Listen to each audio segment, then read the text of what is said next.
Hello!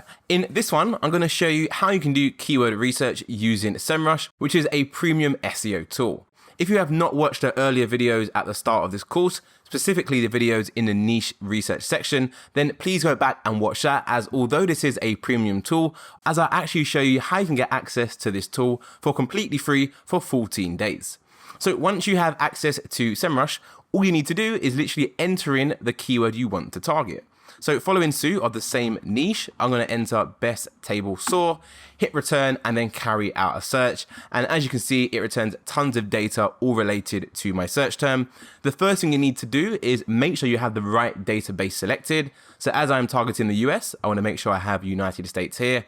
As you can see, the total search volume for this keyword in the US is 5,400. If I change that database to UK, just to give you some context, you can see it has a drastic impact. So it's gone down to 600. So please make sure you have the right database selected. Once you've done that, you want to scroll down and go to keyword variations. And as you can see, there is almost 2,800 keyword variations for the best table saw. So we can go ahead and give this a click, and it's going to give us a more detailed breakdown of what all of those keywords are. So it's kind of similar to what we saw on the Google Keyword Planner. If you remember, I typed in best table saw in a few previous videos, and it listed out lots and lots of different keywords. However, the beauty of using SEMrush over a free option such as Google Keyword Planner is that number one, it actually gives you data on how many times a keyword gets searched for every single month. I know my account does actually show that as well, but that is because I've spent about over £10,000 on ads on this account. If you are using a brand new account, then it's not going to show you this data. It's going to literally just show you generic ranges like this. For example, you can see best yoga mat has a search volume of roughly 10,000 to 100,000 searches a month, which is quite broad, 1,000 to 10,000. So hopefully you get the idea here. When you use a premium tool, you don't have to worry about any of those limitations. It will tell you exactly how many times it gets searched for a month. Another benefit of using a tool such as SEMrush is that the filters on the left-hand side, what we call our keyword clusters, actually work. So we have literally almost 2,800 keywords here. All of these keywords vary greatly in intent. For example, this one is just in relation to best table saws. This one is just about best portable table saws. So SEMrush nicely has a filter option on the left-hand side that breaks these keywords down into clusters. Again, clusters is pretty much just a group of similar keywords.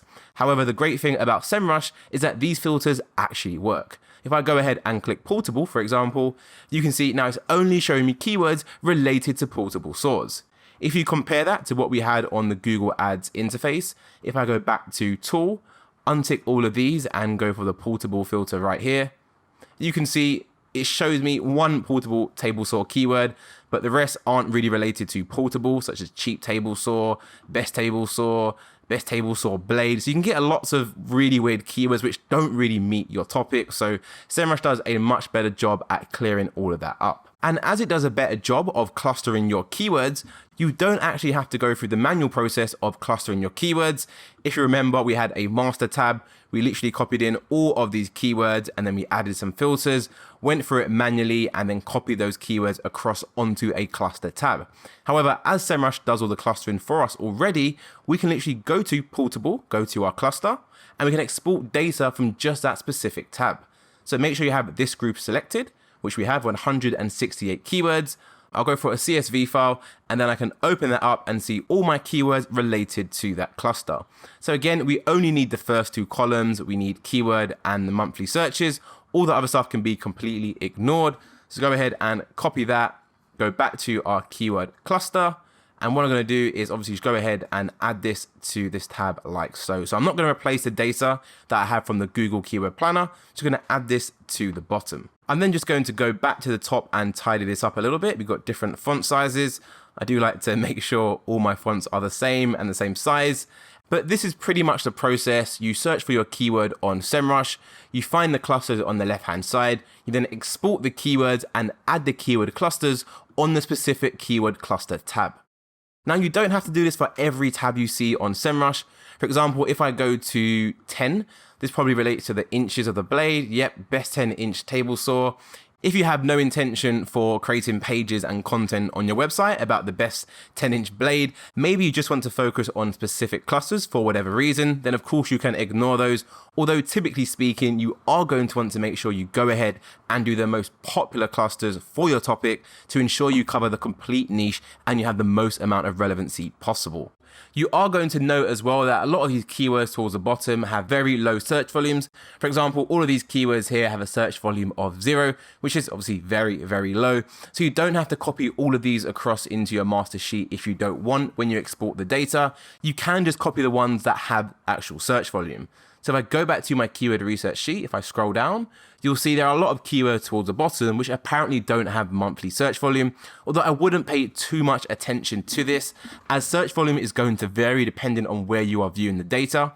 Let me give you an example. If I go back to SEMrush and if I go to the keyword overview, you can see for the keyword best table saw, SEMrush says it has 5,400 searches a month in the US.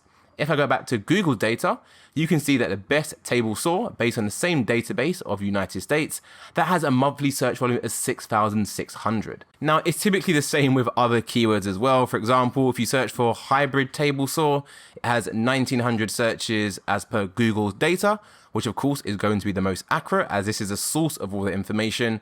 Compare that to the data in SEMrush.